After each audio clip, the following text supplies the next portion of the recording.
Today's episode of PTG is brought to you by the one and only Trans Labs that brought the world two amazing products. First off, Transfuse, which is a hydration multiplier, and most recently, they just dropped Transcend, which is a nootropic energy formula. No matter what you use, when you choose Trans Labs, you are going to be boosted and you are going to be ready to charge the paintball field and win out there. With Transfuse, that is a premium rapid hydration multiplier and immunity fortifying formula scientifically designed to replenish you at the cellular level. And they use all natural ingredients in this product. We've got zinc, we've got vitamin B6, we've got vitamin C, sodium, potassium, choline, and it is an amazing way to make sure that you're hydrated and prepared to play top-level paintball. When it comes to Transcend, that is a premium nootropic energy formula designed to increase cognitive performance, elevate mood and clarity while supporting long-term brain health, and it's going to leave you feeling great with no crash or jitters. It's one of the only products in the nootropic space backed by research studies to ensure the formula is correct for optimal performance. It is more potent than anything on the market, and it will keep you charged and ready to win out there. I take 1 scoop, but if you're stimulant sensitive, take a half scoop, and if you want that LFG dose to launch to the moon, dump 2 scoops in your drink and you are going to be flying down that paintball field. Comes in 2 delicious flavors, Baja Blast and Skittles Candy for the Transcend. And for the Transfuse, they have 2 new flavors as well, Pineapple Express and Hawaiian Punched. So if you get a chance, head over to translabs.com. That's TRANZLABS.com. Use code PLAYTHEGAME and you'll get 10% off. If you subscribe to a monthly delivery service, you also get 10% off as well. So you can take advantage of 20% off on these products. Head over to translabs.com and give it a go. This episode is brought to you by Lone Wolf Paintball. They are an amazing online supplier and have been around since the beginning of the game as Michigan's premier paintball field and paintball supplier since 1987. They are rapidly expanding into the online retail space and supplying everything you need to be the best paintball player you can be. They have got it all. Head over to lonewolfpaintball.com and shop all of your favorite brands.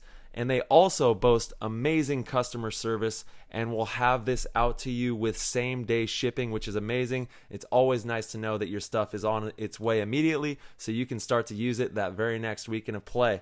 Check out their YouTube, Lone Wolf Paintball, and their Instagram at Lone Wolf PB, and stay up to date with all of their deals and sales. Play the Game podcast is immensely honored to have them on board, and we cannot wait for you guys to check out lonewolfpaintball.com and become a part of their community. This episode is brought to you by BioCell RX. BioCell RX is an amazing company that makes some of the best CBD I have ever tried. I've been personally using this product for over 3 months, and it does not disappoint. I don't go anywhere without it. When traveling, it's really hard to get to sleep, especially when I'm swapping time zones and going to different places, sleeping in hotels and not in my own bed. CBD helps me get a good night rest so that I can wake up feeling refreshed, ready to coach, ready to teach, or ready to compete. Whatever it is, I take my CBD with me. My CBD is my partner in crime, my partner in travel. BioCell is one of the products that, if it's not in my backpack, I'm not leaving the house. You guys are definitely going to want to head over to biocellrx.com and pick up a bottle of your own. The cool thing about BioCell is they offer CBD at an incredibly highly concentrated formula. With over 6,000 milligrams per bottle, you can get 1 bottle and hold on to it for a long time. The typical dose for CBD is around 30 milligrams, so you do the math. 1 bottle will last you a very long time. You don't have to deal with constantly ordering new products and waiting for it to arrive and maybe running out, all of the nonsense. Use code PLAYTHEGAME and get $25 off at checkout. All right, everybody. What's going on, ladies and gentlemen? Thank you so much for tuning in. This episode, we have Swaggy K, Keith Brown from Tampa Bay Damage, one of the most electric players in the game, just an all-out attacker and one of the most dynamite people that you will ever get to talk to. We haven't had him on for about 100 episodes, so if you haven't listened to that one, I recommend you head over. It really has, all of his backstory and history in the game and how he got to where he is. And then this one was just a little more of a catch-up. We talked about current events, things we think the league could be doing, and, the current state of paintball. It was a lot of fun, and we look forward to seeing you in the show. All right. That was an insane inside move by Marcelo Marcotte. Great communication crowd starts chanting Harmon. Great shot by all the guys. So Tyler Harmon saved that game. He came out with 2 wins. Marcelo Margot was on fire.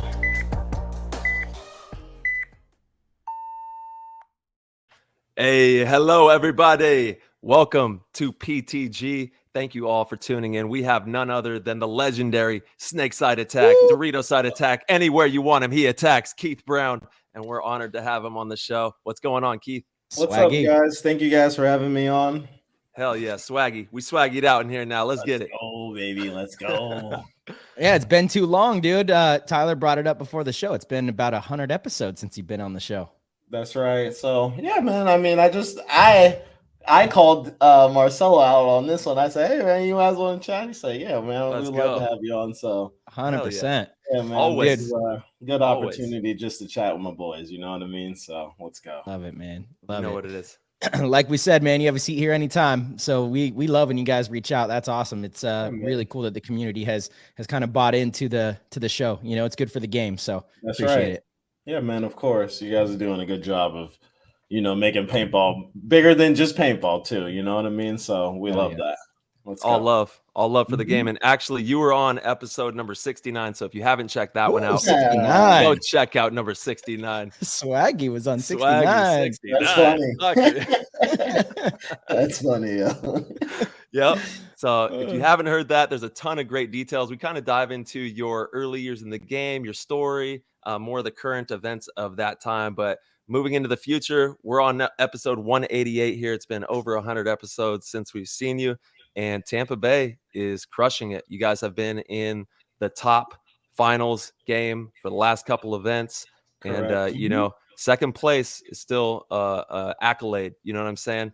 Obviously, always shooting for the championship title. But anytime you're in the dance, that's right where you want to be. That's correct. Yeah. It's been quite of a ride. With me coming back to the team and, what we've gone through. I mean, we've come from, kind of the bottom all the way back up. So it's good to be consistent again. March is killing it. We got to kind of figure out how to, slay this fool, dude. You ain't playing. Bro, dude. you guys were right. You guys were right there, dude. That last event, it's just so crazy how Don't let him use his mind tactics. He's going to use them right now. He's doing it. You guys aren't that bad. You guys aren't that bad. No, it's not even, dude. It's just, it's crazy because it's, these are 1-point games we're talking about. Oh, at the end of the day. And it's like Correct. The game was 2-2 and you guys had a 3-on-2 situation, right? Where you guys also won a 2-on-4 or 2-on-5 early in that match, right? But these games are so close. It's crazy that the cards have fallen our way so many times. It honestly is. Archie brought that up on the last episode he was on, and he's not wrong. You gotta ask him. There's no ask Keith. Yeah, the question.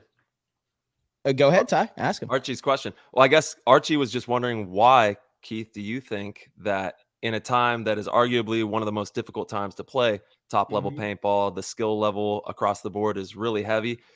How is Dynasty able to, continue to put first place trophies on the mantle? And he was wondering, what it is, if you could think of any particular rhyme or reason or a definitive detail that's doing that.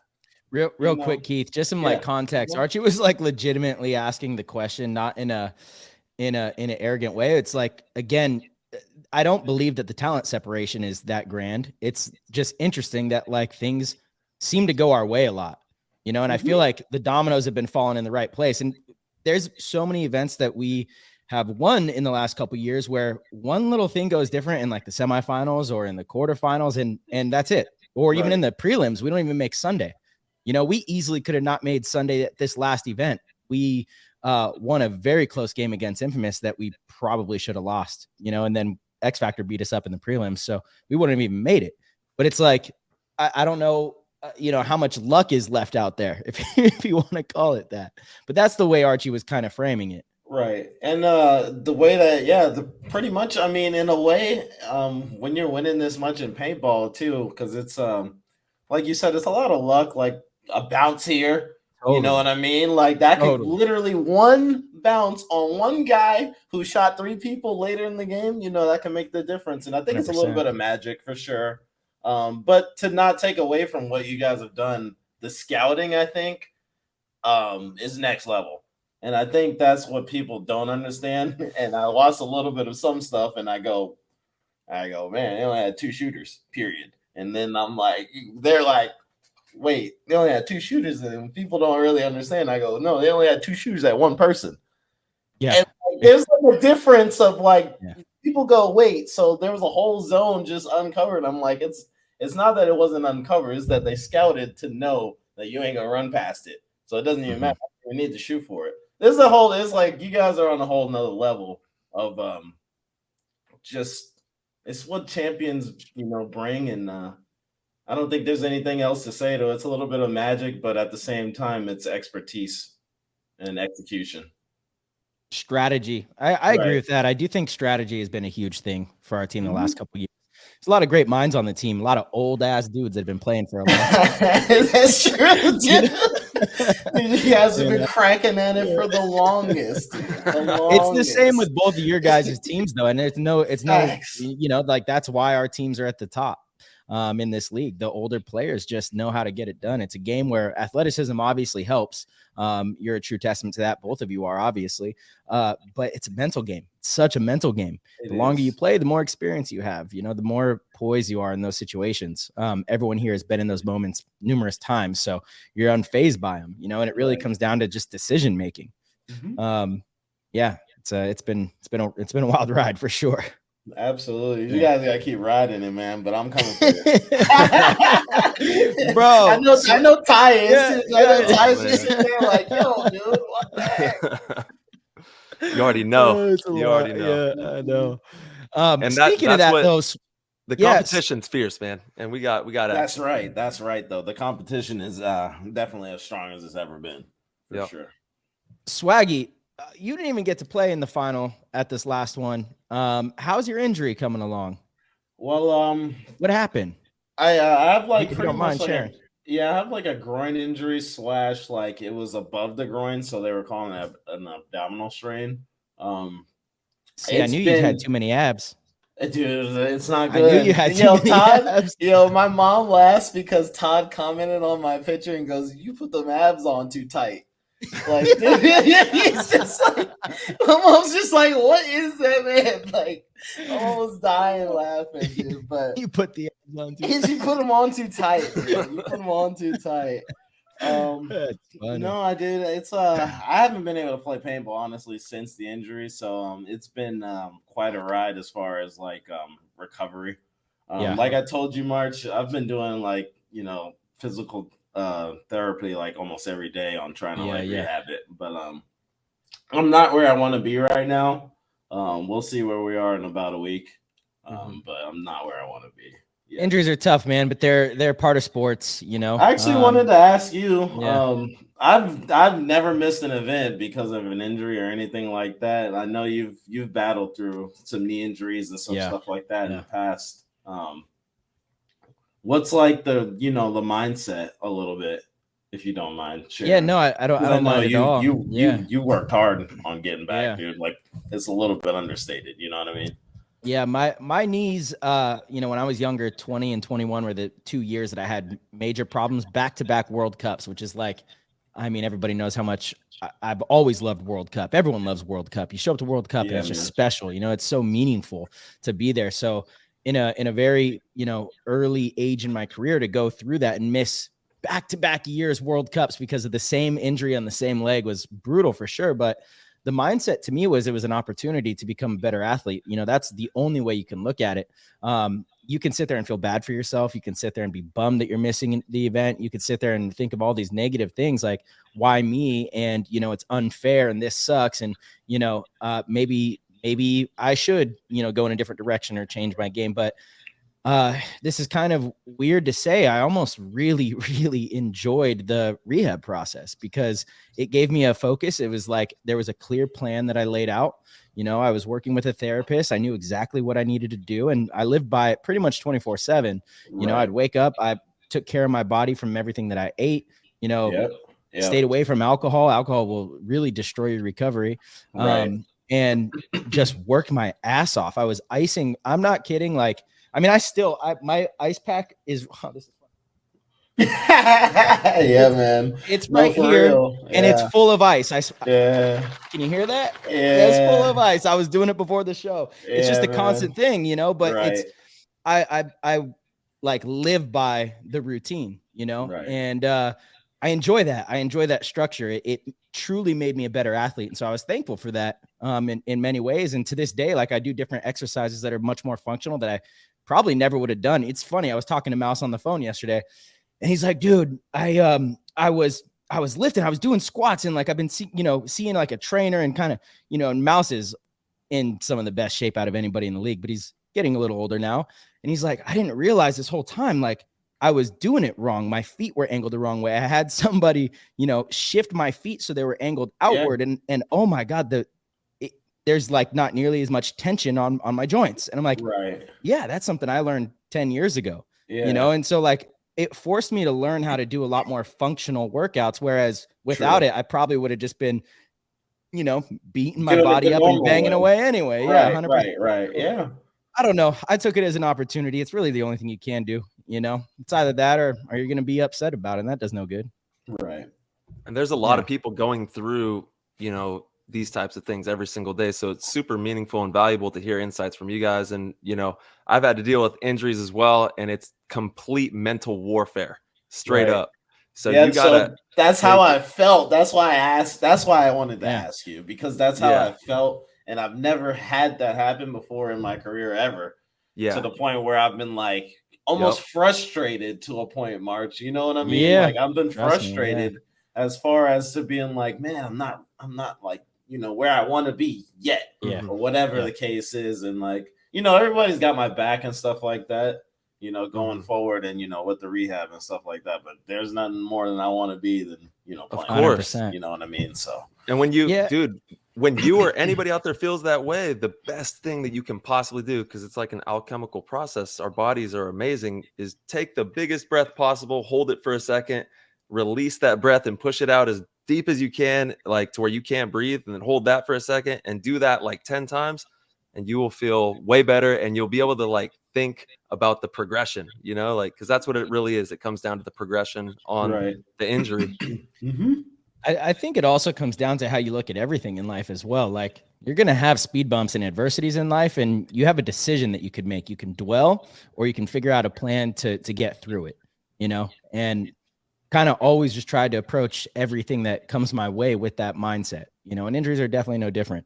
It is frustrating though. Like, still to this day, you know, obviously my knee will kind of flare up, or maybe I tweak it a little bit, you know, and something, and then it's a little swollen. And, you know, practices for me, like, I still love practicing, but I used to love playing in practice, because I would always play really well in practice. You know, it's like, give it 100%, and I would have great days. And you know what it's like. It's fun when you're dunking on people in practice and having fun. And it's like, it's rare that I played 100% in practice. Now, for me now, practice is all about learning, making sure I, you know, learn moves, learn the field, figure out little micro details that I care about. But it's rare that I have like a really good practice anymore. And it's because of, you know, hesitation in making certain moves and just making sure that I stay healthy. You know what I mean?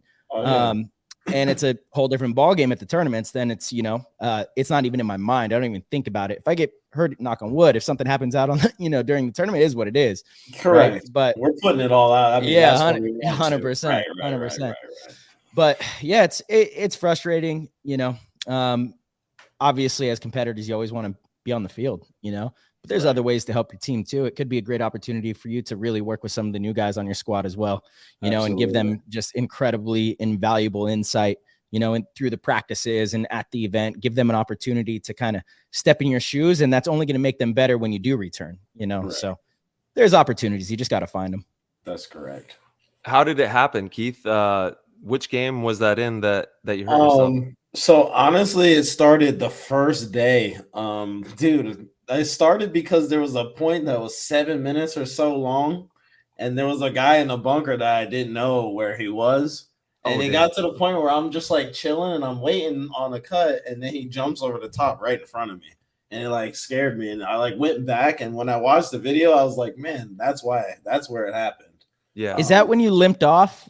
No, I was actually this was okay. the first day, and this is against like Energy, and it was one of those things where I didn't even feel anything until like later that day. I'm like sitting there, I'm like, dude, I'm like, did I get shot in like the midst? And like, I'm like, did this happen? Like, when did this happen? I'm like, dude, did I get like ripped and I didn't know? Like, and then the next day I'm like warming up, and I'm like, dude, I feel like weird. But I'm like, I had a good warm up, and then I played against New York Extreme. We lost that game, but I was fine. You know what I mean? And then I had another good warm up before our other game. I think there was like maybe 2 hours in between. And then it was the first point that I played. I was just trying to like make something happen on the field that you don't make anything happen. I probably should have just sat there and just let whatever happen, dude. Like I'm over here trying to improvise on a field that you can't improvise on. Yeah. And then, I got shot in the back, dude. And I just went down to like, just check. And I just kind of like, I didn't really feel like a pop or anything like that. I just knew I hurt myself. Jeez, man. Yeah. Well, we never want to see that. I know that when we did see that, sending our prayers up to you and hope for a healthy recovery, man. And Thank just you, stay brother. positive. Keep, the nutrients is big. The water's big. The thoughts, man. The thoughts are even bigger. Have those thoughts empowered. And I'm telling you, man, the focused breathing has some really powerful elements to it as well. Get in the sauna, maybe some hot tub, Oh, yeah.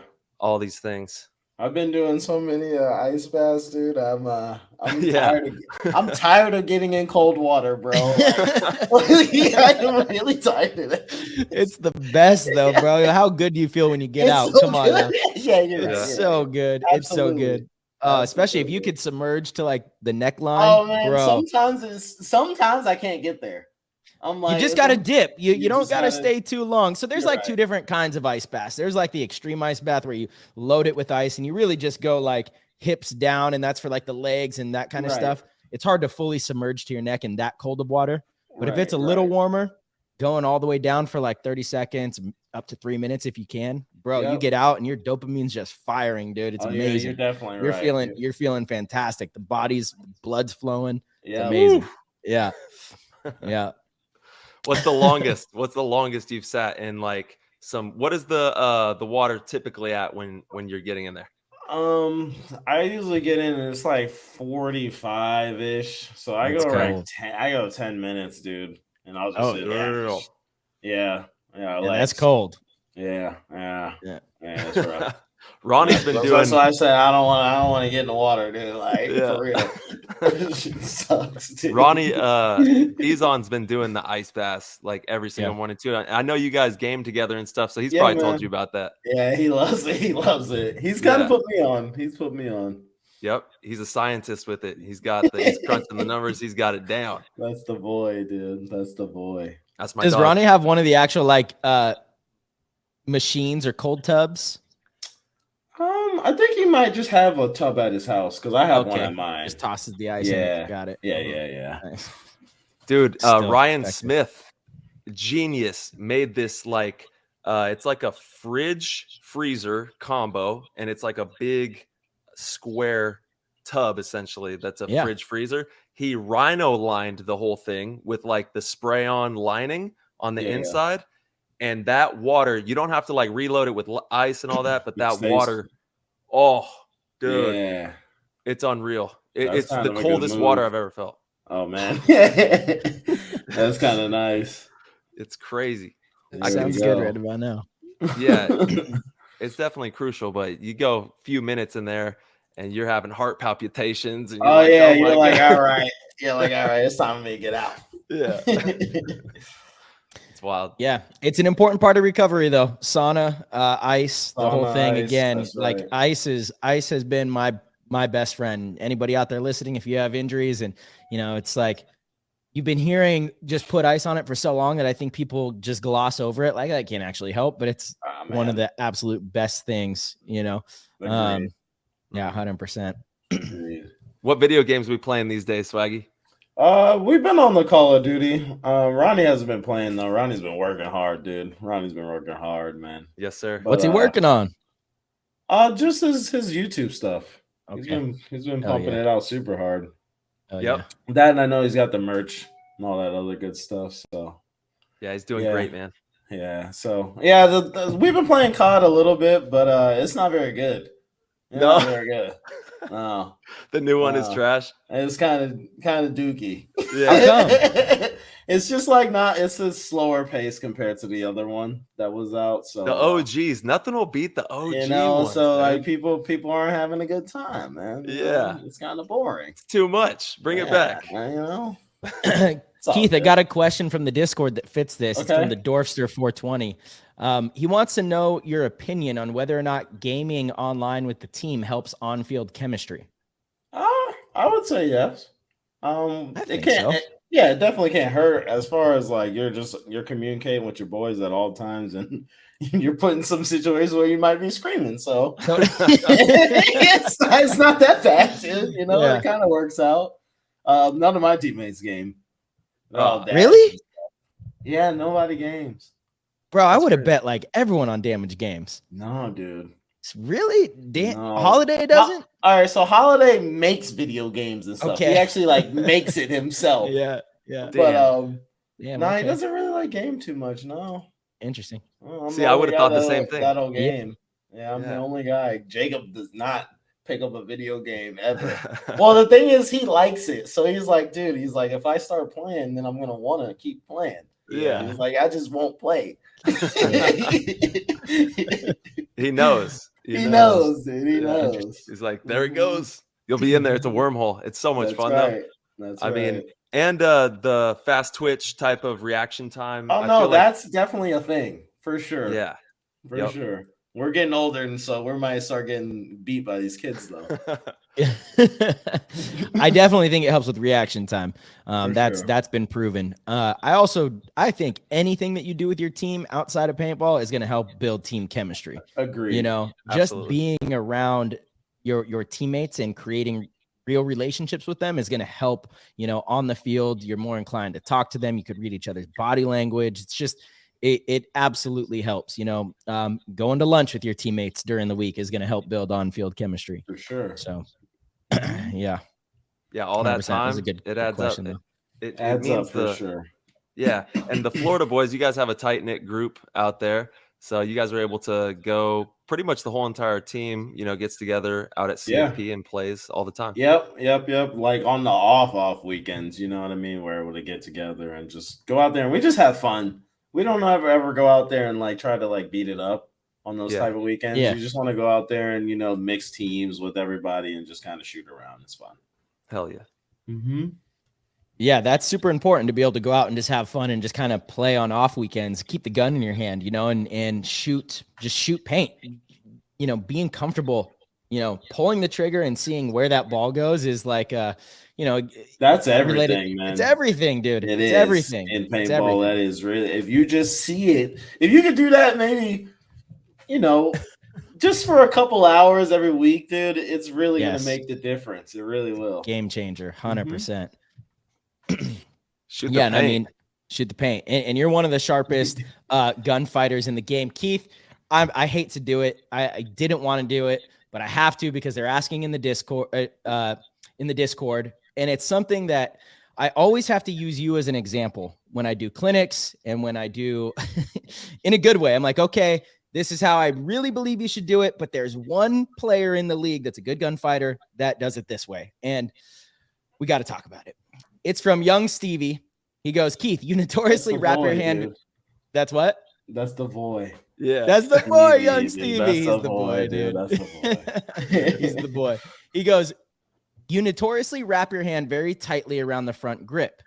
And he's referring to how you put your thumb through the thing instead of on the side with your palm pressing into the deal. Can we talk about that? Because I personally feel that you have less leverage on the gun and the gun becomes top heavy and a little wobbly when you do that. But maybe you just have hands of steel and it's a little different. Honestly, for me, I just feel like I started out with my gun on the side, right? And you want to know what changed the way I started playing? What? Was I watched Crunchy back in the day. I'm not even trying to like, you know what I mean? But like, dude, he was holding it. He was running and shooting to the snake on the break, dude. And I saw him shoot a guy, and I was like, "That's it. That's what I'm doing. I don't even care." That's Bro, what I I'm doing. totally remember Legend. Crunch did that. Yes, you know he did that. Oh, No, for real, man. for real. Like that's where that was the first person because I like felt the gun like one day I was just like messing with it. I'm like, Yeah. it feels kind of nice. But But I was like, they tell me to do this. So I was like, I guess I'm gonna do this, dude. And then I saw Crunchy literally run and shoot the snake on the break. It's like World Cup, something like that. Run and shoot, NSL mode, full auto the whole way, just holding his gun like that. Mercs a dude in like the back center, and I'm like, yeah. that was fire. I'm like, I'm that doing was that. it. Yeah, That I was was like, it. I'm doing that. I don't care. I was like, if All I right. like it, I like it. So, that's just that's a preference for me. Yeah. As far as Fair that enough. goes, it just works for me. I know what you're talking about. Is feeling you have more stability with your thumb up, but Yeah, I feel like it's just a leverage thing. Anytime I wrap my thumb around, or I even ask people that do that to, hold their gun in that fashion. And for the listeners on YouTube, I'm kind of demonstrating it. And with a full loader of paint, you can still kind of move the gun, no matter how tight you hold it. Whereas if you, push your palm in and don't wrap your thumb around, you have like better control. Just kind of feels that way. But obviously one of the best gunfighters in the league. And I always have to be like, okay, I know Keith does this, but I think you should get out of this habit, and then you have the kids that are like holding the bottom of the front grip. oh yeah, there are kids that do that. And I'm like, why are you teacupping this thing, dude? I don't understand that one. That one, that one you definitely don't have any leverage. You got on nothing. So what's going on with that one? 100%. So I learned I got a kid down here that does that. So it's a Florida thing. I think so. I think it's a Florida thing. He's pretty good. Yeah, that's the thing. Well, give him a shout out. We need a shout out. That's Bubba, dude. Bubba's been around for a minute, but Bubba definitely teacups it at like exactly like you said. And I'm like, and I seen him doing it way down the line. Like we worked together, and he had a field, and we used to do drills like madmen. You know what I mean? And we used to just work. And then like later, I'm like, I see him at Tiki's, which is a new field, and I'm like, why is he? I was thinking the same thing. I'm like, why is he holding a gun like that? But he shoots like 3 people. I'm not familiar with this. I haven't verified this. All right. 3 kills. All right. Dude. I'm not allowing it, dude. You still did it wrong. You did it wrong. I agree. All right. I'm yelling at him next time. So I learned about this from young Stevie, actually. I think he was the one who told me this last weekend. But there's a thread called Ag or Not. I've like heard of that in the past. I've never been on it. I don't really even know where to find it, maybe on Facebook or something. But I guess it's a trend that people do because they think it looks cool. It started a couple years ago, from like a fashion thing, and people think that they're cool when they hold their gun like that. So it makes a little sense that it's like that kind of thing. Right. But when I see it, it's literally, I mean, it's disgusting. It's cringe. It's cringe. I'm so glad to hear you say that. It's so nice. Yeah, I definitely looked and I'm like, but that one is not good. Yeah, that you know what I mean? Good. Like in my mind, I'm like, of all the grips like out there, I'm like, that one's not good. Starting right now, everyone get weird with the grip. Everyone gets super weird with the grip. As long as you hit your shot. All right. No, I mean, truthfully, honestly, the thumb against the marker for me is how I gunfight, and I feel like it. But I also see Jason, your teammate. He's whipping it the same way you are, and he's a sniper. No, Jason more often than not does not put his thumb through there. Go look at the gram. I've seen a couple. He does both. I've seen a couple. Sometimes. I think he might do both. But that man's just wilding out there. He's I gotta pull this up. Hey, Kentucky. I gotta make sure. I gotta pull it. Wait, what's going on here? Yeah. Hey, the new one on Agronaut is where you hold the gun like you're holding the hips. You know what I mean? Oh, bro, Jason's doing it crazy with it. Look, Jason has lost a touch in his gunfighting ability in the last couple years, and I see why now. Oh, come on! I'm just kidding. Damn it, he's doing it. Is he doing it though? Dang! He's doing it. Yeah, Jason, dude, I used to study Jason. I swear he didn't use. He definitely. I think he switches. He might just, you know what I mean. It might have just been the feel of the day. You know what I'm saying? Learn more. I gotta learn more. Ty said, "Let him live, dude. Let him cook, dude. I gotta learn more." Damn it, Jason. Let him cook. Let him cook. He's bro. got Let the him cook. spoon in the pot Oh. all day. Oh, I serving mean, tea. the thing is Serving with tea. Jason, you can't tell anybody. You can't show what he does and go play like that. 100%. Because you 100%. definitely can't. You go. He's an anomaly. For sure. And there's a lot of them actually, like in the pro ranks. Damien. Damien, sure, for sure. Damien. Crazy. Ryan with the crazy. Oh, with the Kentucky. Oh my lefty. God, the Kentucky. Yeah. Whatever. It was all whatever. The ball went straight though. The ball goes 100%. real straight. 100%. Let's go, Iowa. Nasty. That's Iowa. Yeah, he's still real good too. So. Yeah. What other players? This is a fun one. What players have like funny style but are super good? Weird I would have style. to say even like Moorhead's style isn't funny. It's really effective, but he has that's a good one. For sure, it's a good one. That's a real good. He's a woods ball player playing at a level 10 out of 10. Bro, he's one of the the working man. I love Ryan. He's Bro, so good. He's so right though. In my opinion, Ryan is one of the better players in the league and completely slept on. I think that he's just an animal, dude. Like a lot of people, maybe, Ryan early in his career was one of the best players in the world and still is that pedigree of a player. And his style is so nasty. Like he comes with such an unorthodox style that it catches a lot of players sleeping. You're not wrong. He's running with no arm no pads. Just dude, No pads. You know what I said a long time ago, March, and I think you would agree with this. You put Ryan Moorhead in an overtime game, and he can win you that game because 100%. He doesn't care. Yeah, that guy. he doesn't care. He doesn't care. He doesn't care. Like you're like shooting that lane, and he's just like, I think I can go under it. Like there's no way under it, but he gets under it. You're like, whoa, dude. Yeah, bro. If you look back on Houston Heat's last few wins, especially their World Cup wins. Oh yeah, that's Ryan was a huge part in those wins. Huge part. Yeah. At this last World Cup, our game against Heat in I think it was the semifinals. They started down 2 bodies. It was a 3-on-5, and Moorhead literally came to our side of the field on the Dorito side and like fucking won the point. I was like, what? That was me and what's him. going on here? Yeah, me and Moorhead were right next to each other. Yeah, we were like, 100%. let's get him. Get him. Let's get him. You got us, dude. Fuck. Let's get him. Get him, dude. Let's go. It was a 3-on-5. I was like, whoa, Ryan's coming. Yeah. No, Ryan's nasty. That's a good one though, because yes, his style. Real good one. Mm-hmm. I'm trying to think of another who guy. on Russian Legion. Like let's Malloy go through. looks kind of goofy. He's made it. It's become cool looking because he's so good. But he's like, no, he doesn't look good. No, it doesn't look good. It doesn't look good, but it is gross. What he does is gross. Yeah, it's just like, man, it's rude.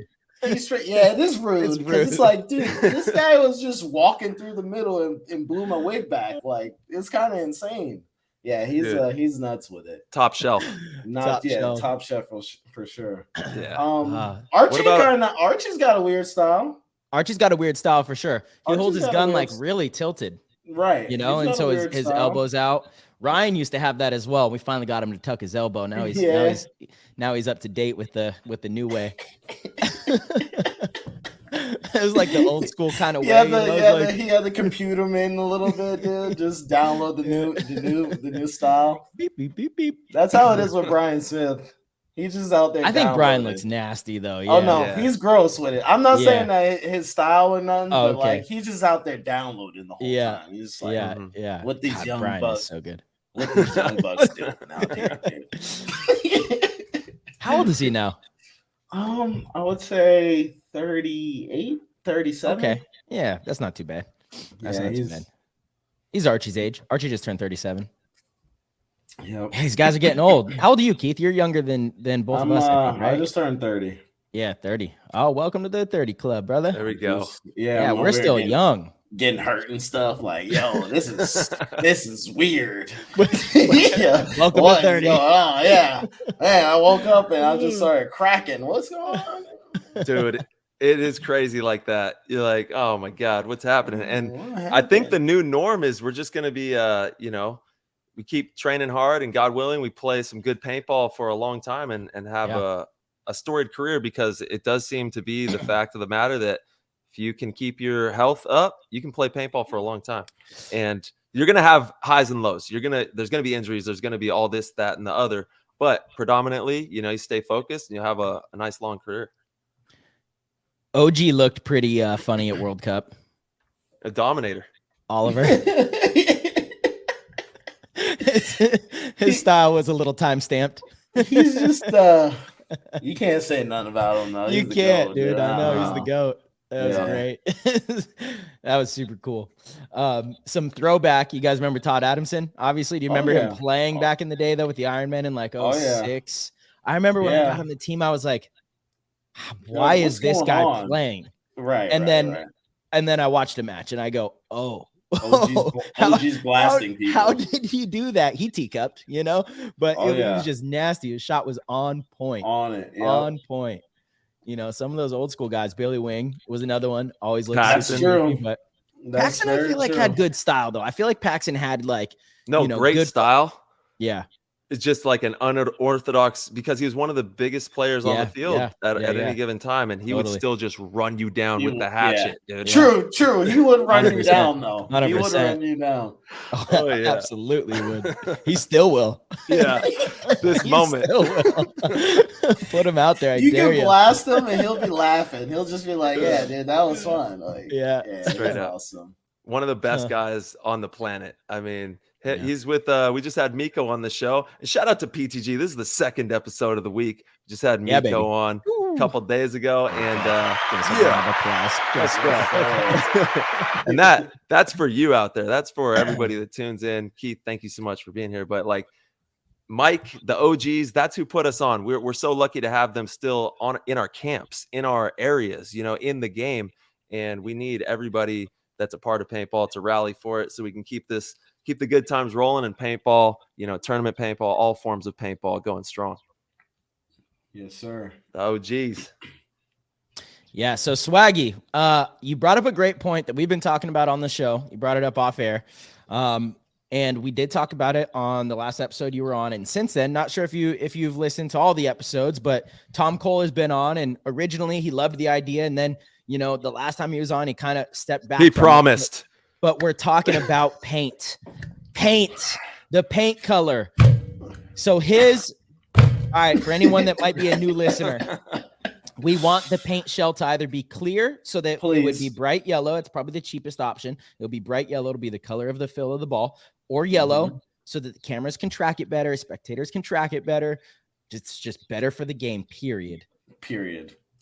Tom's rebuttal was, and so let's see if you have a response for this. I thought mine was sufficient, but his reasoning for not being able to do it is, what happens if one of the paint companies has a problem on the way to the event? One of the trucks doesn't make it. God forbid they get in an accident. Something happens and the truck doesn't make it to the event. So what the companies have to do is go to the local field or local store and grab, X amount of paint boxes to fill the orders at the event.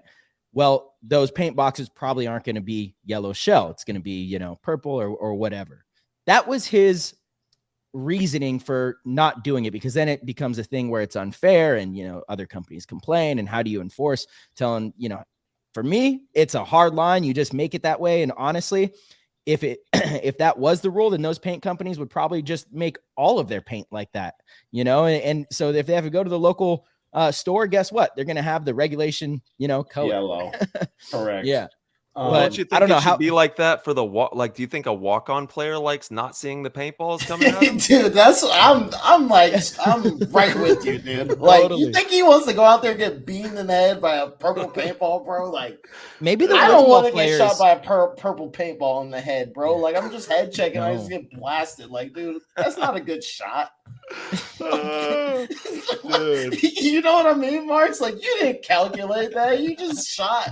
And I couldn't see it, so I just popped up and got blasted in the forehead. Like, dude, like, nobody wants to deal with that. But I agree, March. I'm right with you. Let's get ahead.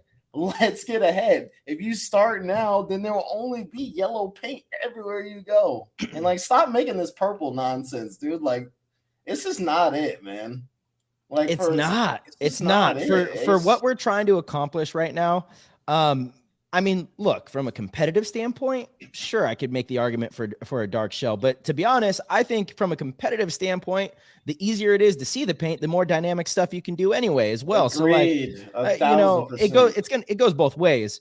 I guess an argument is a big selling point for a lot of the paint companies is having really cool looking paintballs, like the Marbleizer kind of things, or like the Tiger Ball, and that kind of stuff that is fun for the recreational field. So, okay, maybe you can't accomplish to where, every paintball that gets made is the same color. But I mean, again, knock on wood, when's the last time a truck hasn't made it to an event? Like, I feel like we're making up a problem that hasn't happened yet. Yo, did you say Tiger Ball? You said Tiger Ball? Bro, you don't remember those no, I know, but we can paintballs? Can we do that? Can we shoot some tiger paintballs? Listen, if you can make you gotta make this. Giving Tyler any advantage. One half of it has to just be yellow, dude. I don't care. Just make half of it yellow. I just at least half. Something has to be yellow on the ball, dude. We got to be able to see this thing. Yeah. I think you guys could sell more paint if it was yellow. You're just pumping paint in the gap, bro, and a guy's just gonna run into a purple paintball, bro. I can't see it. Like, you're like, dude, a guy is holding the gap, and you're just like, I don't know, go get clapped up. It's just like, dude, this is dumb. Like, I don't know. Go. I don't even know. Like, I don't know. Look at the clock. There's like a minute and a half left. Like, that's funny. Jump right in, get blasted. Like, dude, this is not cool. Like if you had the yellow paintball, like Mark said, dude, you have so much more to work with. Like, you can go over it, you can go under it, you could edge them out. Like a purple paintball, you might just step out and get blasted. Like, what is this? And even maybe it could be a palette. Like, you could have some really fun. Like you said, maybe even more entertaining paintballs that will be more like desired, like the tiger paintball. You have me wanting to shoot drop a tiger. It, dude. You know what I'm saying? Drop it, Tyler. I see where this is going. Drop He's it. Like, but the tiger though. Next time Tom Cole's on, it's gonna be like the damn sidearm. Yeah.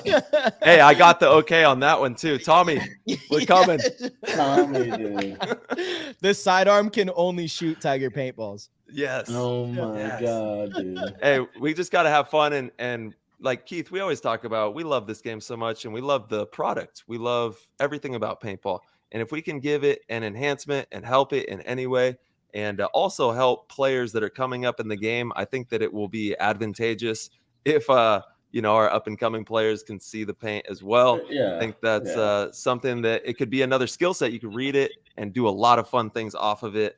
And we could shoot lime green paint. Who doesn't want to shoot lime green paint? I mean, dude, I'm just saying it would just in every way, it would just make paintball look more appealing in the videos and all that other stuff. Like, we're seeing these reels, they look cool, but like I feel like the camera's working so hard to find what we're even looking for now. Like, we're looking for like a shot and whatnot, but it's like so hard to like find it. Like, even I feel like the camera guys are looking through some of their clips and they're like, I mean, that looks okay. But like, think about how much better it would look if there was a yellow paintball right in his face. Like, dude, that's like crazy, dude. Like, I don't know. I see the vision. I see it. Yeah. With you. Yep. I mean, All we could do is talk about it now. Yeah, but you know what? It's a good conversation worth having, though, dude. 100%. At some point, again, like, we're experts in this by now. We've been doing this for a long time. So our input definitely matters. I don't expect them to just listen to everything that we say, but I do think there's a lot of valuable insight from the guys that have been in the game for this amount of time, right? It's almost 20 years that I've been playing in professional paintball. I think this is my 18th pro season. Tyler's on like 25. He started when he was 6. Yeah. You've been in it for a long time. We've seen different iterations of leagues, many, played in different series all over the world. Like, our input definitely,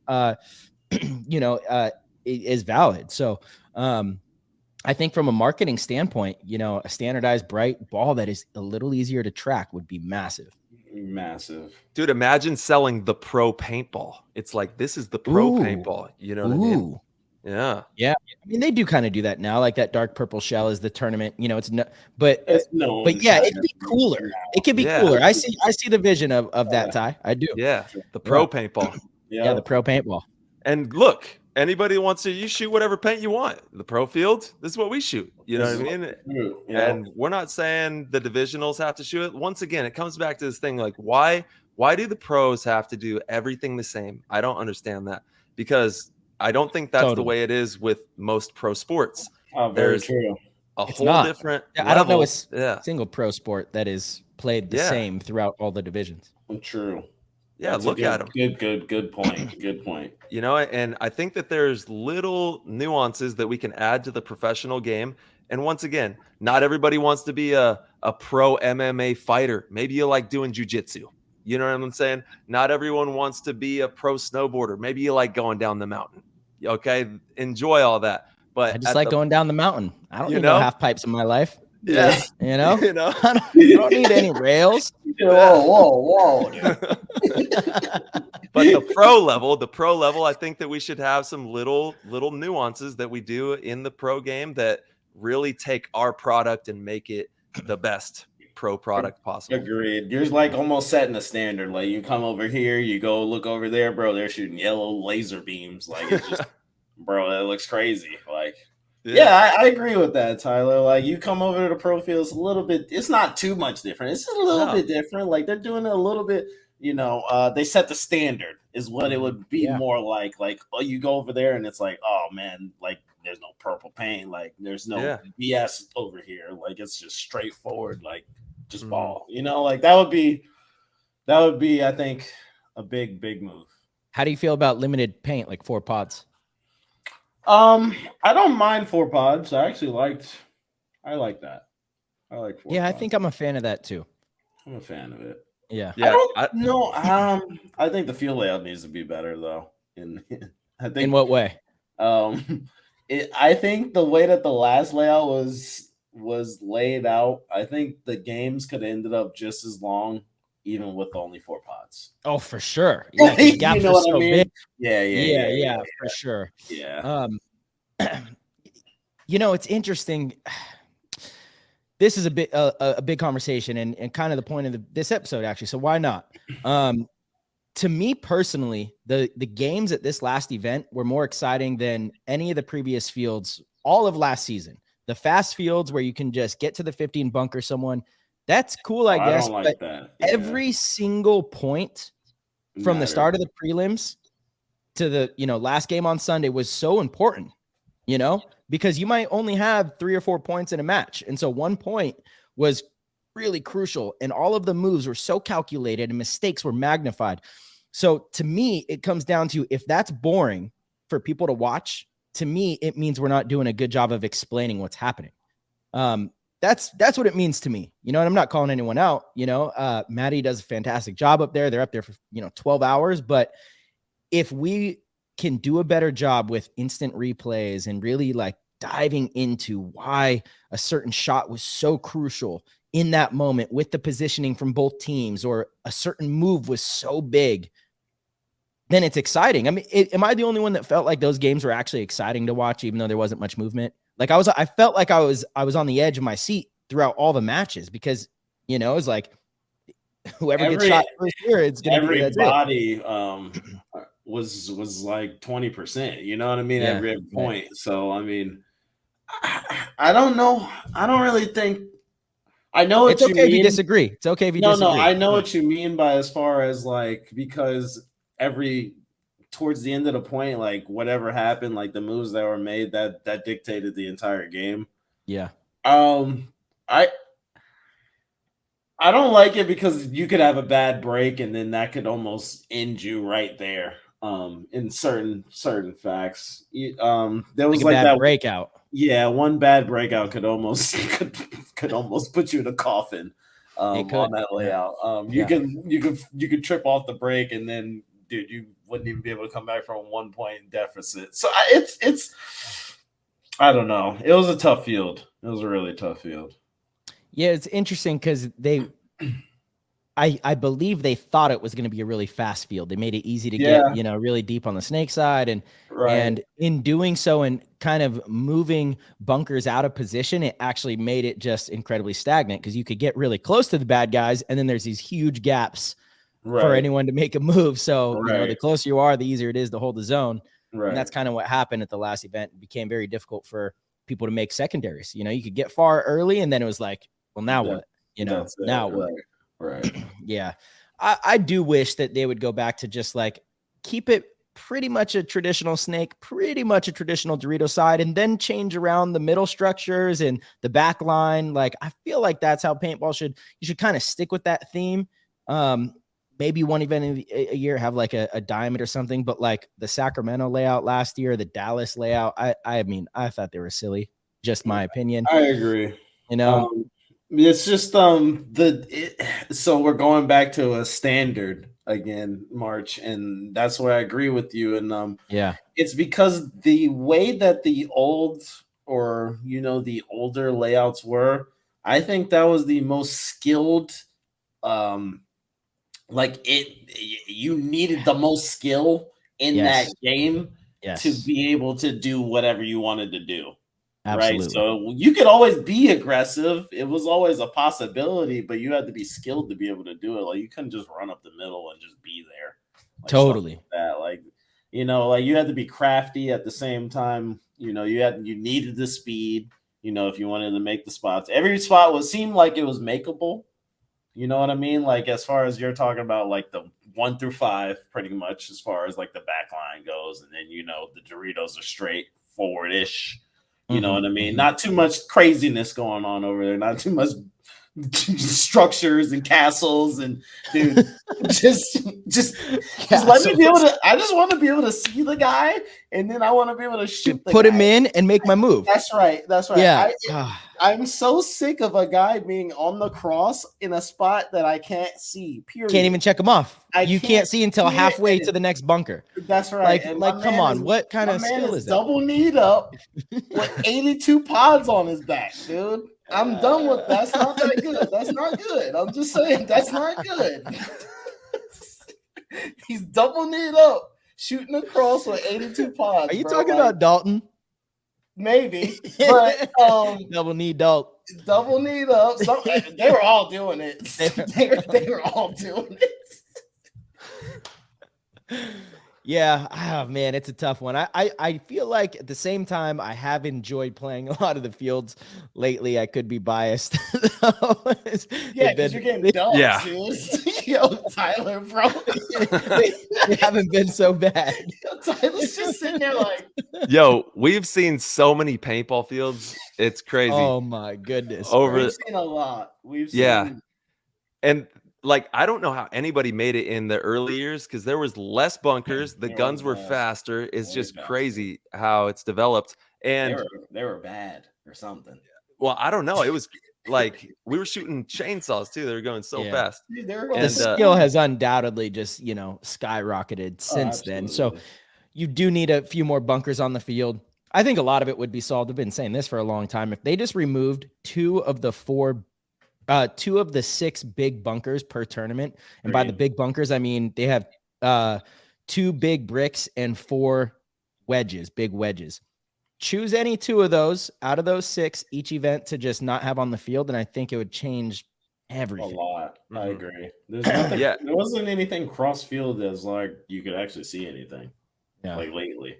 Like the last field, I know it was a slow layout, but I actually really enjoyed it. And if you played it properly, if you played it the way you're supposed to, and you punched where you're supposed to punch, and you did the things you needed to do, and you got to the spots you need to get to and play that game, then it's a really entertaining field for a player. Like you were saying, March, watching teams do stuff, I was highly entertained because I understood the intricacies of what was going to happen. So I was like, okay.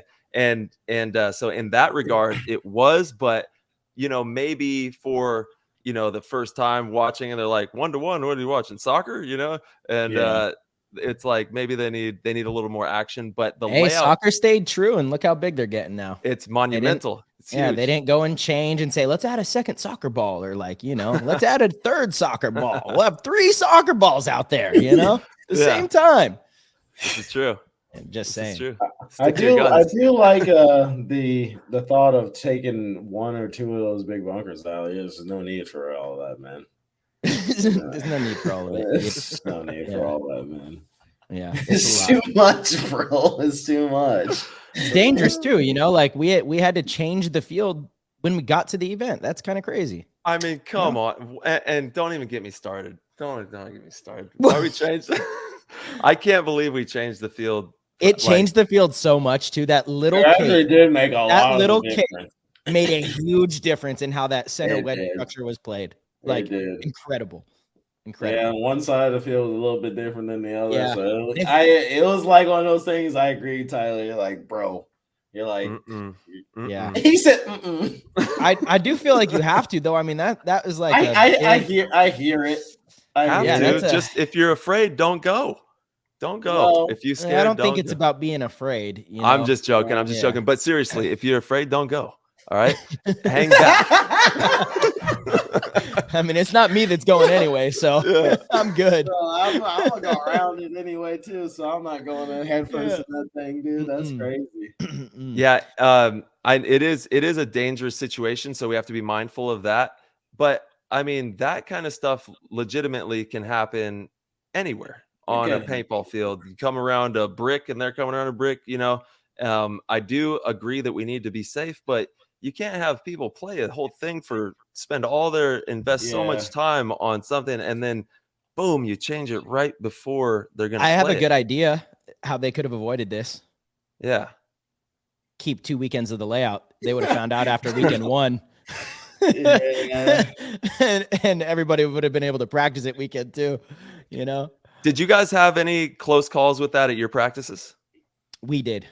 Did you? We actually didn't. We did. Jonah ran through there one time, like off the break. Yeah. But there wasn't too many other runs other than that. So I'm sorry, we didn't have any close calls, but we had a lot of points because, you know, you're not keeping score. There's no clock at practice, so you're way less likely to get into that situation where it's necessary. Yeah. But the play got done multiple times, and we're like, if 2 people are doing that play at the same time, that's a big problem. Yeah, no, you're not wrong. Yeah, you're not wrong. It's just, you know, it's one of those things where it's, especially we're trying this new way of doing the fields, and then to have like that X factor, it actually only made us more aware of the different opportunities there. You know, you have to play the ball as it lies, no matter what sport you're in. Totally. But it's like kind of for a lot of players, I'm sure, kind of really threw a wrench into maybe divisional teams and, you know, all these other teams as well. It's even for everybody though, you know? So to me, I don't mind that they made a change. It doesn't bug me too much, you know? I do think you avoid it just by having the 2 damn weekends. What do you think about having 1 weekend of the layout, Keith? I haven't had you on since we had the layout discussion. I'm not a fan of it. I would rather have 2 weekends. I understand obviously the points of when to do it. It's just, it gives everybody the same chance. But maybe at the same time, maybe 2 weekends gives everyone the same chance too. Because like, what if you can't go? Like, let's say we're talking divisional, right? And what if a guy can't go both weekends or something, like, because you just have normal life stuff? Well, especially in the Northeast, you know, where you get a lot of bad weather in the first part of the season. Like, what if that 1 weekend is just pouring rain or snowing? You can't even play. True. That's a bummer. That would be a bummer. I also feel like the teams with better funding, and the listeners are probably sick of hearing me say this, but I think the teams with better funding now can create more separation because the layout drops Wednesday and the teams, you know, are playing Thursday, Friday, Saturday, Sunday, Tuesday, you know? Good point, bro. And the other teams are playing Saturday, Sunday. And you know how it is, like the learning curve between weekend 1 and weekend 2 in previous years is like steep. You know, you leave weekend 1 and you go into weekend 2 practice and you have like a totally, you know, new understanding. It kind of tapers off, you know, you learn a little bit more throughout the event, but it's like weekend 1 to weekend 2 always for me was like a huge, you know, learning curve.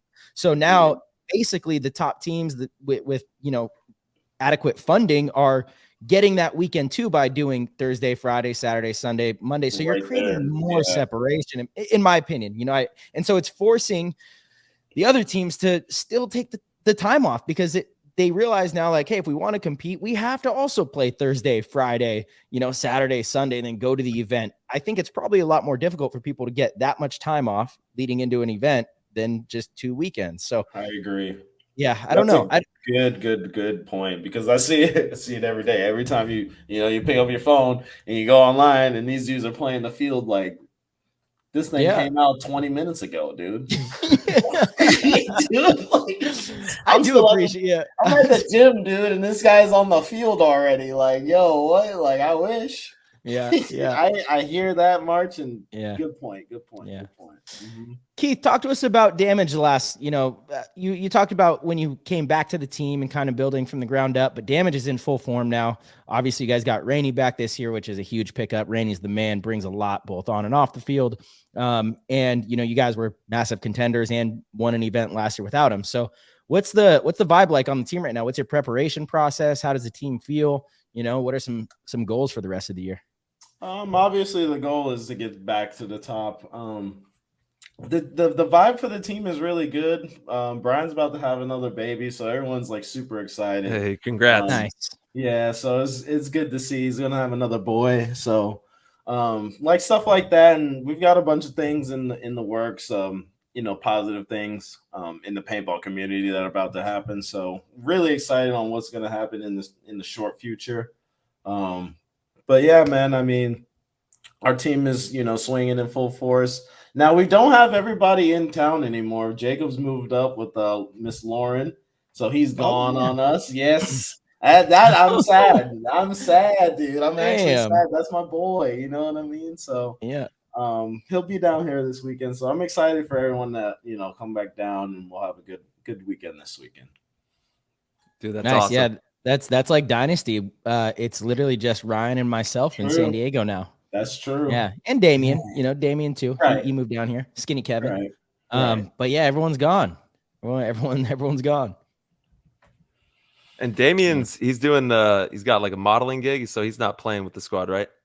Yeah, he's not playing with the team right now. Not because of modeling gig. He's in the academy, so he's trying to become a police officer right now. So he can only get Saturday, Sunday off. So he is playing with the newbies at the tournaments, and he shows up either Saturday morning or like super late Friday night, playing on the weekends, and so hopefully we'll get him back soon. Like the kid a lot.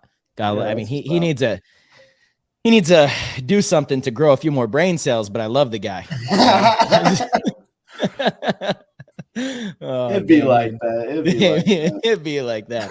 He is truly one of the funniest fucking guys that I've ever had the pleasure of hanging out with him. It's like constant just comedy. I don't know if he just puts on a show or if it's organically him, but it is hilarious. It is hilarious. Yo, Keith, I want to know, and I'm sure so many people out there want to know, you're extremely passionate when you play. You have a really amazing style for the snake side and able to play it with the best of them. Where does your passion for paintball come from? And how do you get so hyped? Where does that love of the game stem from? The passion of paintball is just, I don't know. It's just, I fell in love with this so long ago, dude, that it's become me. You know what I mean? And essentially, it's part of my life. And I think the passion on the field just comes down to how much I want it, and like how much I feel like just the competition, and you know what I mean? Like that's just hype for me. Mm-hmm. Everybody's so good, and like to be able to compete with the best against the best is just like, that's like another level of I don't know. There's nothing like it. And I feel like there's only a certain amount of time, for us to ever be able to do something like this and enjoy it, and, for it to actually be like the passion like that. So that's why I try to bring 110% when I'm out there playing. You know what I mean, Ty? Absolutely, dude. Yeah, and it shows, man. We're rooting for you to heal up quick because you have some of the most entertaining paintball. You're one of the best dudes in the game. And everybody loves watching you run people down and run around out there. That's right. Pop the transfuse, get crazy, dude. Pop a transfuse, get crazy. Let's go. Let's go. Let them know. I was hoping I had some right here. I don't. It's over there on the counter. That's transfuse, some transcend. I'm gonna have to call the boy, dude. Yeah. Send me a package, bro. He's got you, bro. Yes, It's a gamer thing too. You know, people Yeah. take it for gaming. It's got a lot of brain boosting components to it. You can Yep. put it in that Zephyr Hills The water. the Transcend is just no joke, though. Yeah. I remember the first time I took that, he came up to me. He's like, "So you liked it, huh?" Like, dude, that was the craziest stuff I ever got. You just play out of your mind or what? I was fired up. Wait, what do we got going on here? We lost your video. Yeah, it's we debuted. What happened here? We lost your video. You said no more, bro. No. What the heck? Oh, you got We you back had for him. a second. There Okay, he is. we're back. I don't know what that was. That's It's a weird. good Somebody's time. trying to hack into the system. Definitely different. Yeah, what Transcend's been out for 3 years now because it was 2020 when we first tried that. When we right, first took it, Yeah. oh, Yeah. that stuff's booming. Yeah, that is zippity doo dah. Get you going.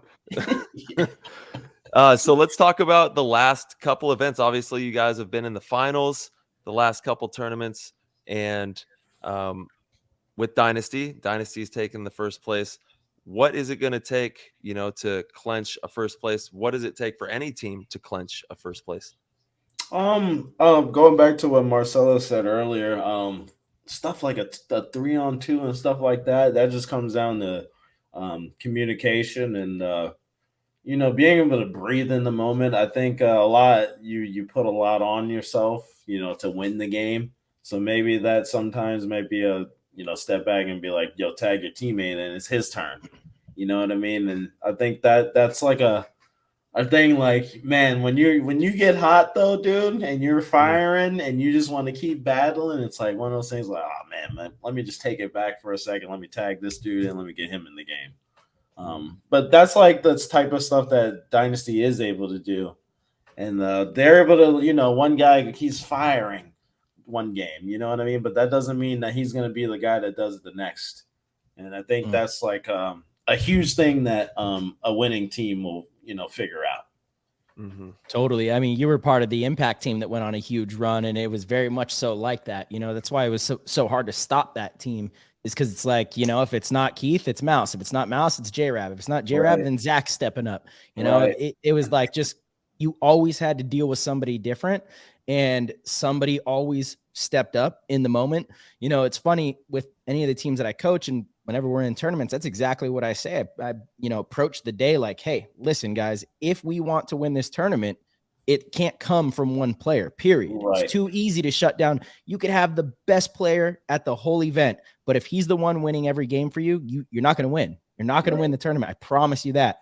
Everybody is going to have some kind of moment throughout the weekend. It could be in a prelim match, in a big game for seeding. It could be in the quarterfinals. It could be in the semifinals. It could be in the finals. And it's going to have to come from different spots on the field, different players. And if everyone has a moment throughout the weekend, and then plays well the rest of the time, that's how you win. That's the recipe for winning right there. Right. But you just can't have one, even two guys, especially in today's league where these teams are so deep, I think that's a huge part of it, is just having different players step up in different games, times, moments, sides of the field, all of that. And that's what we saw in Texas for you guys, last season. Very true. When you guys won that event. Walk us through that, because that was a big moment. And Jacob, we had him on the show actually to talk about, all the details of that win and that moment.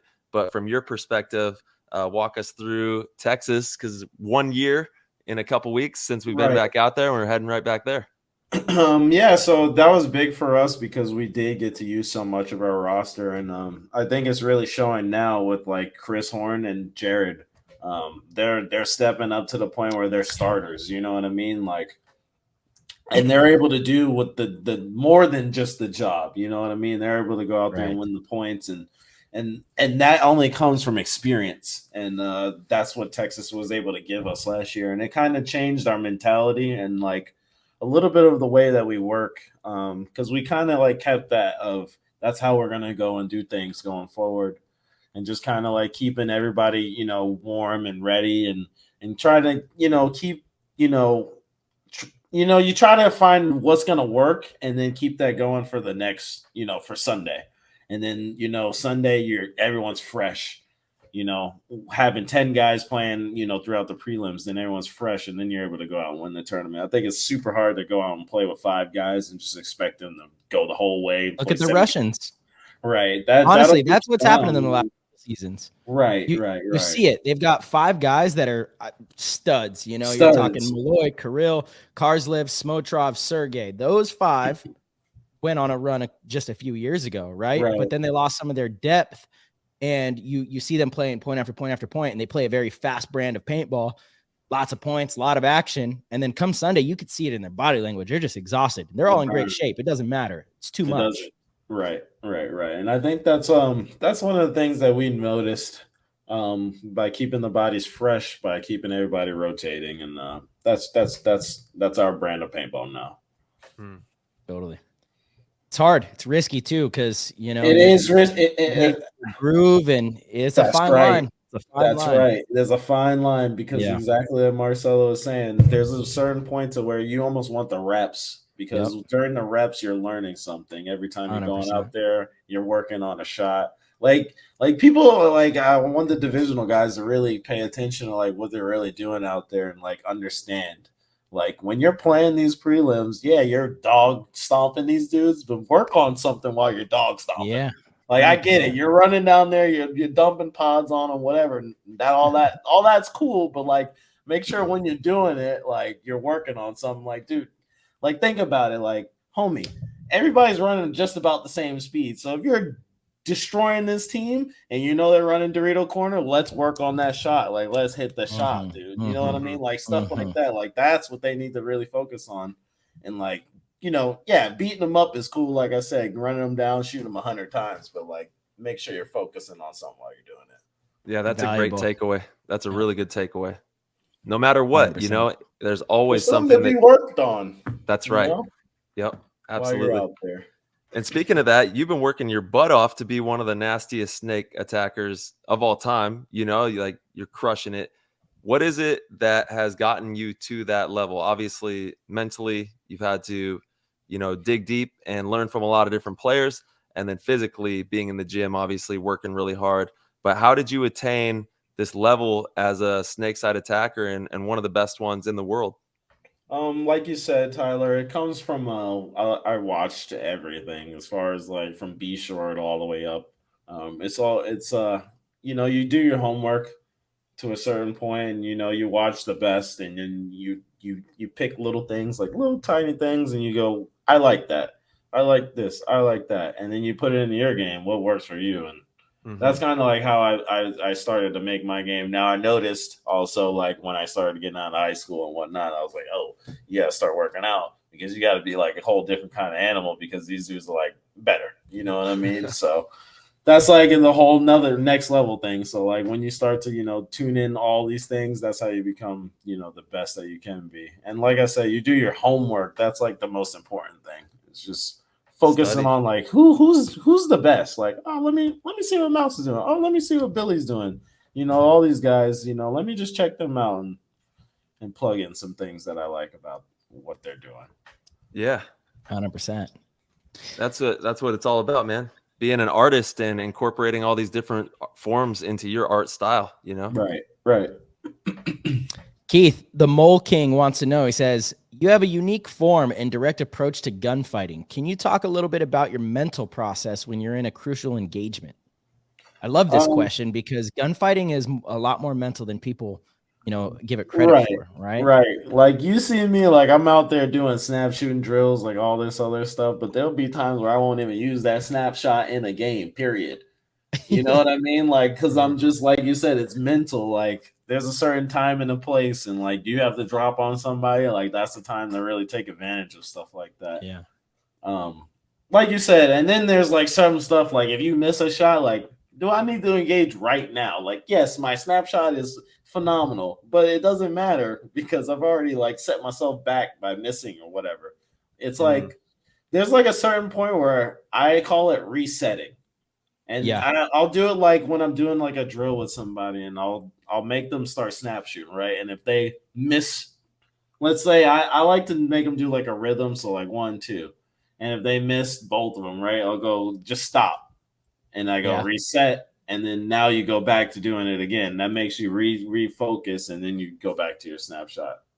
Yeah, there's something about gunfight rhythm and timing where you can feel when you're kind of getting behind the ball, and maybe the other person just snapping like a little quicker than you, whatever it might be, but you can feel like you're getting a little out of sync.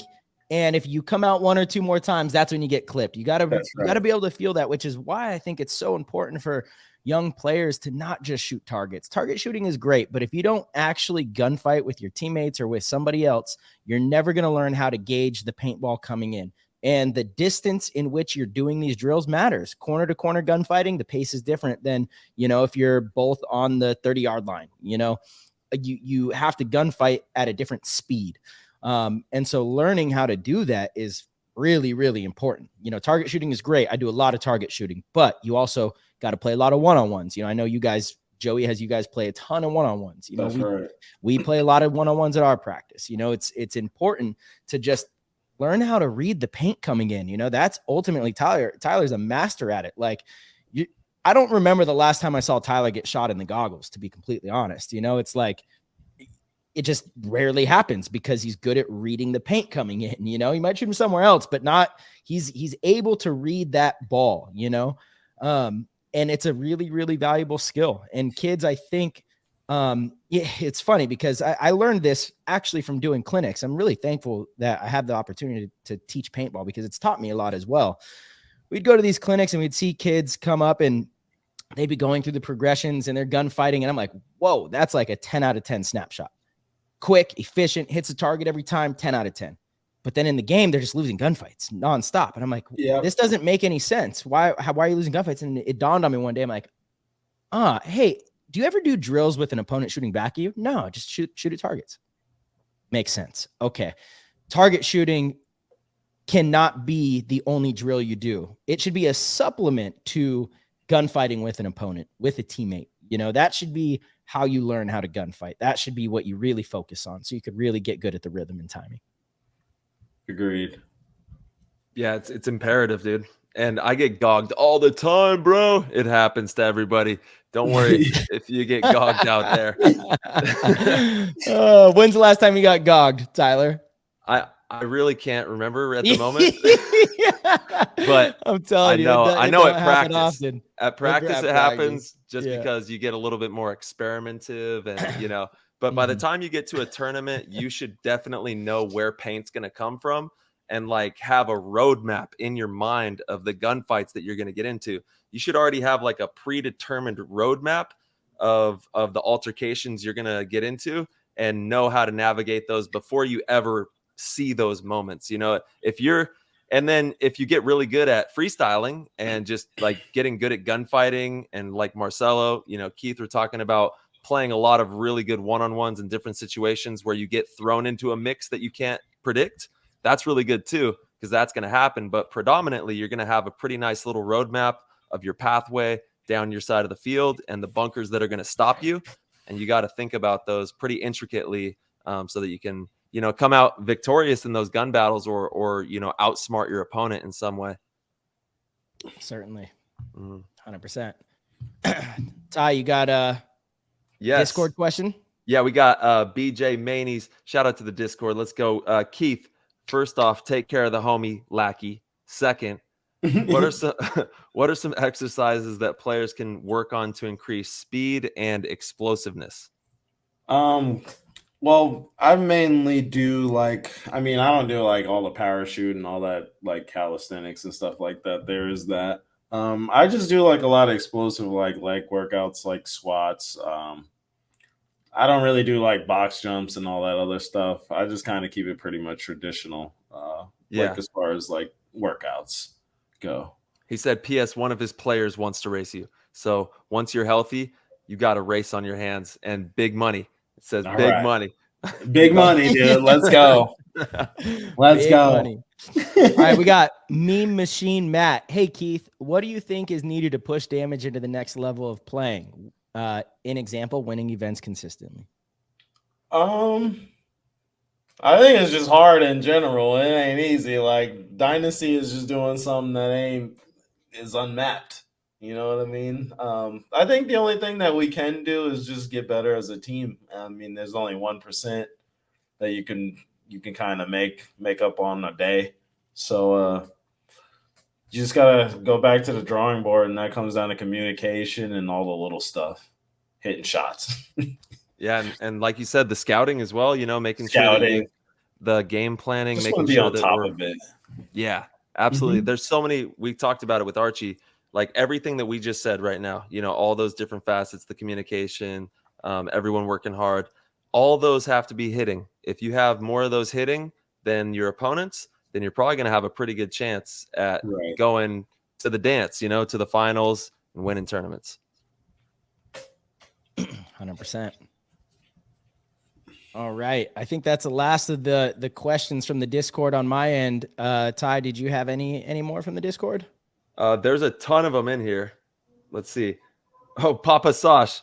He said, who would win in a fight between Rich Telford and Joey Blue, assuming Rich is not allowed to use his kung fu? Because Rich is like a black belt. Yeah, he's master. a black belt. That's like, dude, that's like, you know what I mean, Mars? That's like not fair. Like, this is that's like us, like, yo, you want to play against like this D4 guy? Like, no. Poor Joey. I mean, what does that even mean? Assuming he's not allowed to use his kung fu skills, dude, like it's just gonna come out of his what do you head. mean? He's just gonna be like, dude, I don't know. This is just normal for me. I do a karate chop and he just falls on the ground, bro. Papa Sash always asking ridiculous questions. He's wild. Hey, wild. And there's a good one from Fab too, actually, that I would like to read. Yeah, I missed that one. He just posted that a little bit late. All right. He says, I know you're an online gamer and shooter games always have a set list of maps. What are your thoughts on if the NXL had a map pool? Like, let's say 7 maps released at the start of the year. 2 weeks or 1 week before the event layout is drawn at random. Gives the teams opportunity to practice potential layouts between events, perhaps something done just at the pro level. Once map is used, it gets removed from the list. What are your thoughts? I like that. I think it could be really a thing. I wish we had more time, as far as like what we do, because this isn't like 100% everything that we do all the time. Yeah, but I think if it was like to the point of being a next level like sport, like if we were getting paid like crazy, then we could do stuff like that. Then we could really breach into stuff like that because we would have more time to practice on like just little things and being able to maybe look at the layouts, because I think it's a little hard right now with the amount of time that we have. But I really like the idea. I do too. I like that idea. Yeah. The only thing that I don't love is like it brings a little bit of luck into it. Like if you just picked right, then you get more time on a field than someone. It's true. That's what I mean. That's what I'm like I'm always trying to remove. To do that. Yeah. Dude, just fucking release the layouts 2 weeks before. You know? Fuck. Yeah, you're like, what happened there? Like that one definitely hit us upside. We're like, dude, it was. Huh? I don't know. Like, who did that? I think it's a problem that everybody in the league gets an equal vote on stuff like that too. Like we're talking about things that are changing our game, and like the top 6 teams have been in the league doing this, supporting the league for so long, have so much more experience with it, and we're kind of at the mercy of the rest of the teams and teams that like just came into the league. I don't know. I don't think that's the best decision when we're talking about changing formats and changing the direction of our game. Yeah, I don't know. I kind of, should be like, I don't know if I agree with it either. Just because of like what I said, like, what if like you said, there's a weekend where these dudes get rained out and that was your only weekend. Like, dude, then you're just showing up to the tournament green. Like, I don't know about that. Yeah. Yeah. Would you prefer layouts or? Well, I think I know what you'd prefer. You love sports. You want to be an athlete. You are an athlete. I was gonna say blind layout or layouts. Yeah, I'd rather have the layouts. 100%. Yeah. I like blind layouts too because it's like cool. But I feel like if we had more events, that's something that you could do with more events. I feel like Totally agree. I was even like, what was originally proposed was the September event, Chicago would be blind. So 4 regular events and then Chicago blind. I was like, great. I love that because it's actually kind of fun. Blind layouts are fun. It's cool to like, everyone's there learning as you go. It's cool. But I don't love the idea of taking away the structure of practices. And, I think it's a really cool story that teams are preparing for weeks, and for sure going through strategy and really trying to figure out how this one field is going to play. And you show up to the event and you find out who was right or wrong. Right. Agreed. Yep. And it's definitely a learning process that we're all going through. But once again, always showing love for the NXL and everything they do. It's a learning process all the way around. And we're all still having fun. We're lucky to be playing paintball. And I think that, the more that we all come together from top to bottom in the league, outside the league, everybody's input, it all helps to build that vision and the product that we're trying to get to, right? Because we're all working towards the same goal. We want to make this thing the best it can possibly be and grow this sport that we all love to the moon and have everybody not think we're out in the woods. Yeah, that's why I would love to get to the point, like, when we're done, that we're looking at the next guys coming up and being like, yo, I can get you like $100,000, like no problem. Like, you know what I mean? Like, I want to be like talking like that, like, yeah, young buck, like, come on, dude, you can get real good at this. And because it's to the point now, like you tell a kid, you're like, damn, he's like, how much you making? I'm like, nah, I'm not rich. You know what I mean? And he's just like, really? I'm like, yeah, dude, I'm not rich. He's like, I kind of bummer. You know what I mean? It's a little bit of a bummer. I just want to get to the point, we're so lucky. We love what we do. We love what we do. We love it. We love it, man. We love it. Yeah, there's a lot of wealth in what we do, actually. There really is. There's a ton of wealth. Majority of people can't wake up and be happy to go do their job and make money.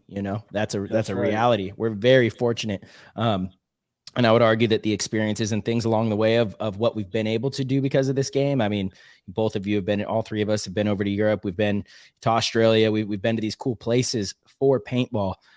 You can't pay for the experiences that we've been able to have. So, all the money in the world can't pay for some of the stuff that we've been able to experience and the relationships we've built. So honestly, I think we're all incredibly wealthy and very lucky. It would be nice to have a little more of a monetary return, but it's getting better. It's getting better. Yeah, we're all working for that. And maybe if we start shooting some yellow paintballs, then then everybody can see it, and then Nike might come in and be like, damn, yeah, straight up. This isn't that bad. Straight up. I don't know. Straight up. I'm just blowing smoke, but it's all love for the game. That's right. That's the big focus. That's right, man.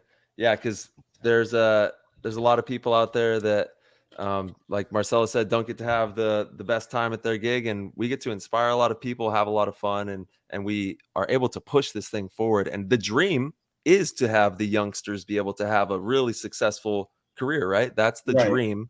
I want to see these young bucks be able to come into the game and mom and dad be like, all right, I feel good about this. They can just let them go. Like, all right, go ahead. Yeah. You know what I mean? Yeah. Do your thing. Yeah. That's the dream. Totally. All right. This is the last question from me. I found another one. I was born for this. Keith, if you could play a point at full speed, but have to shoot a pump, or half speed and shoot your Lux, which would you choose? I'd probably go full speed and shoot the pump. What? Bro, no. Yeah. Half speed? Half speed? Bro, half speed would be like my speed. I get around. I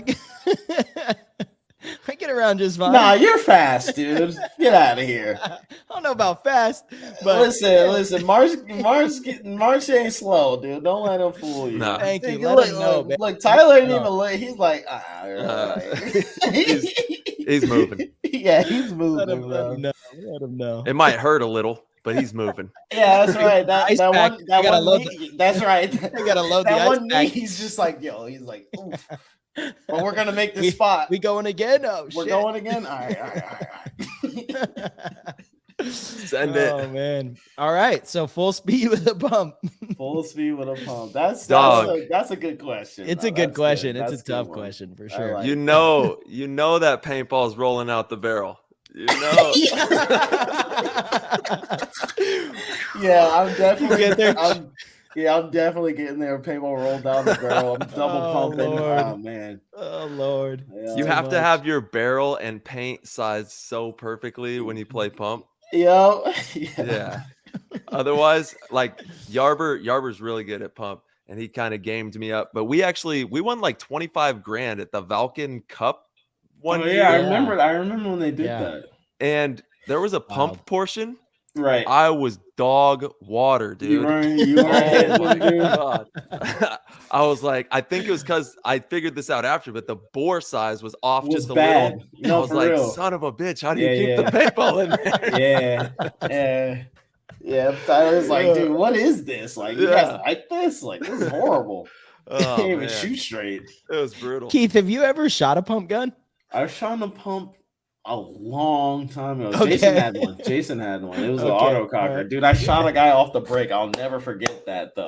I shot a guy, he was running like far on the Dorito side, and I pumped one shot, pumped another one shot. And I He saw must it have hit him- he hit him must in have the chose head, half. dude. He must have chose half speed Half and a luck. speed.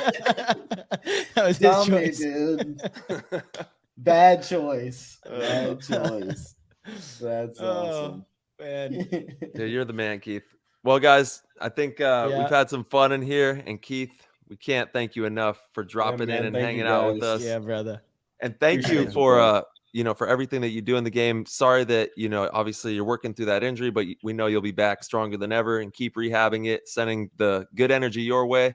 Yes, And sir. we'll Thank see you soon out here in Texas in just a couple weeks. And I know you That's got right.